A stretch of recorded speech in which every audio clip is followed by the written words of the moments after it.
Hello, coaches. Welcome back to another episode of Coach Better Spotlight.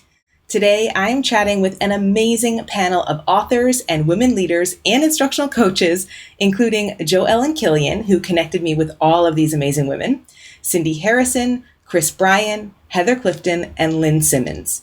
Not only did all of these women work together as coaches in a school district in Colorado, but they are also co-authors of some of the most influential work about instructional coaching and leadership that you can find, including Coaching Matters and Taking the Lead. In today's Spotlight, we are focusing on essential skills for emerging leaders, what's most urgent for women seeking a leadership pathway. If you're ready to take your leadership to the next level, this episode is for you. In the full-length episode, we also talk about their journey to leadership, how they support each other as a circle of women, and the unique challenges women face in pursuing a leadership pathway. To hear the full episode, subscribe to Coach Better wherever you get your podcasts. If you are ready to leverage the leadership skills you've learned in your coaching role into a formal leadership position, Women Who Lead will help you get there. This 8-module online certificate program is designed for aspiring and growing leaders, featuring the voices and experiences of over 70 successful female leaders from around the world. Women Who Lead will empower you to articulate your leadership potential so that you can overcome the many challenges faced by women seeking a leadership position in the field of education. Find out more at edurololearning.com/women today.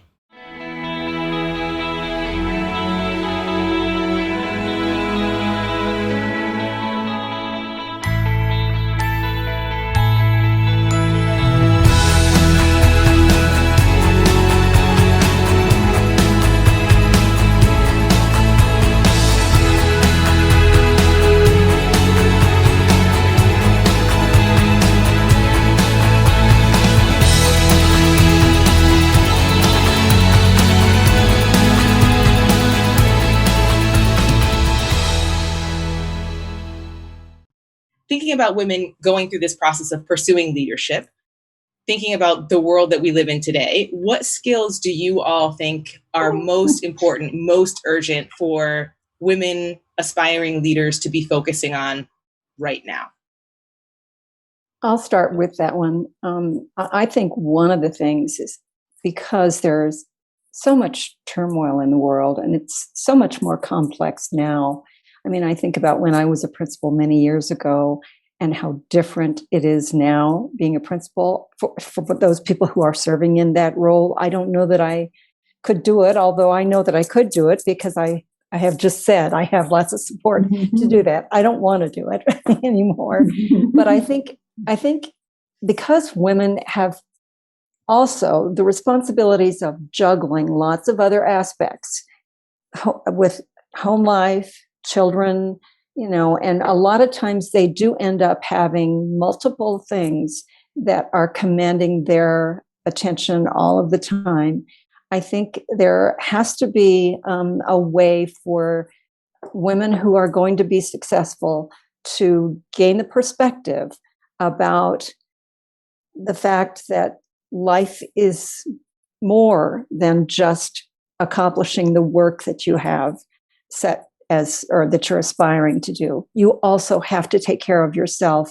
You have to have that perspective of balancing your life. And you have to create norms, which I think we have within our group, for understanding and forgiveness. You have to forgive yourself when you can't meet a responsibility, and you have to ask your colleagues to understand why you were maybe not able to do something, and not be so hard on yourself, because we all want to do well. We all have great aspirations, but the reality is there's a lot of complexity in the world right now, and I think that we have to be able to gain that perspective. It's like, I can't remember the name of the author who wrote that book called Leadership on the Line, and he talked about balancing the perspective, getting on the balcony and looking from the balcony at what's going on, and then getting on the dance floor and participating and engaging with people. I think you have to be able to develop relationships. I think that's critical in terms of your path to success, to being an effective leader. You have to be able to do that in terms of building relational trust and making the connections with people and not trying to take it all on yourself. Yeah, I would agree. In working with other coaches often, when they are novice coaches, feel like they have to have all the answers, and they have to give advice, and they have to share what they know. And so it's really a process of practice and awareness to understand that nobody cares how much you know, nobody cares how smart you are until you have a relationship with them.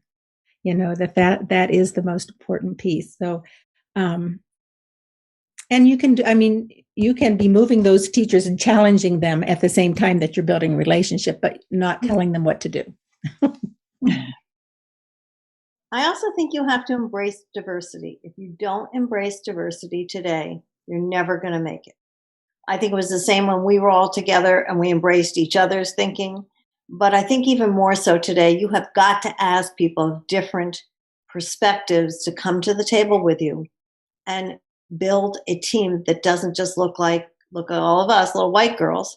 I truthfully think you need to invite people of different ethnicities, different perspectives to the table. And I don't know that I was that conscious of doing that. I would do it much more deliberately today than I did in my career. And kind of to tie on what Chris said, it's the old saying of seek first to understand and then to be understood. And that's what builds the trust, builds the caring. It's the bottom line. It's if the relationship isn't there, it doesn't matter. And my secret was I asked questions. I didn't have the answers. That's why Heather would come and say, I was never a principal. I have no clue what she should do, but I can ask questions because I believe everybody has their own best answer. They just haven't gotten to it yet. I would say another skill is the ability to let go.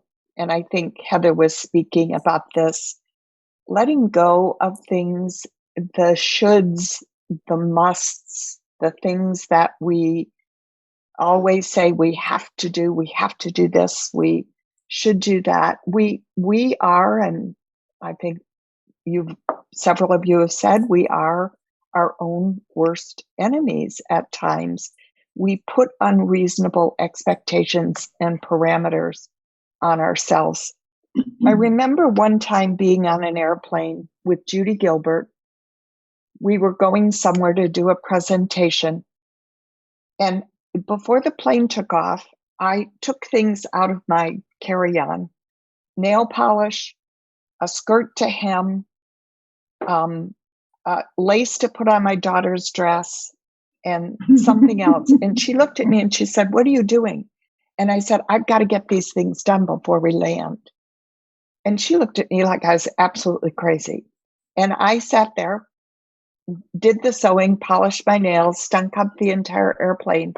And she made me realize that none of those things mattered right then and there, that I had lost an opportunity to just have some quiet time with her. And it was painful, that moment of realization, but she taught me to let go. Thank you so much for joining us for today's episode. I hope you enjoyed the conversation.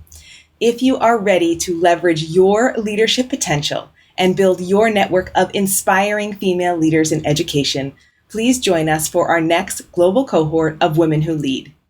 Women Who Lead is our online certificate program designed for aspiring and growing leaders, featuring the voices and experience of over 70 successful female leaders from around the world. Inside Women Who Lead, you will build the confidence, competence, and clarity you need to take the next step in your leadership journey. Imagine applying and interviewing for your dream job without imposter syndrome holding you back. Imagine handling difficult conversations without all the anxiety and stress. Imagine being able to manage all the competing demands of a busy leadership role while maintaining a sense of wellness in your life. and having dozens of examples of how women in all facets of leadership have handled the challenges and barriers we all face when pursuing a leadership pathway. You'll leave Women Who Lead empowered by your own identity and able to see how your unique life experience make you the leader that schools need. Registration for our next global cohort is only open from the 2nd to the 16th of May. We facilitate only one cohort each year so we can create connected, collaborative, and community-driven global cohorts. Now is your chance to level up your leadership and reach for your dream job. Join Women Who Lead today. Go to edurolearning.com/women to find out more. Here at Eduro, we provide customized online professional learning for educators at the intersection of technology, coaching, and leadership. Our mission is to empower the relentless learner in you to embrace your inner leader and make a bigger impact in your school setting. Join our Coach Better Facebook group and connect with us on social media at Eduro Learning for more great resources at the intersection of technology, coaching, and leadership. Thank you so much for joining us today, and we'll see you next time.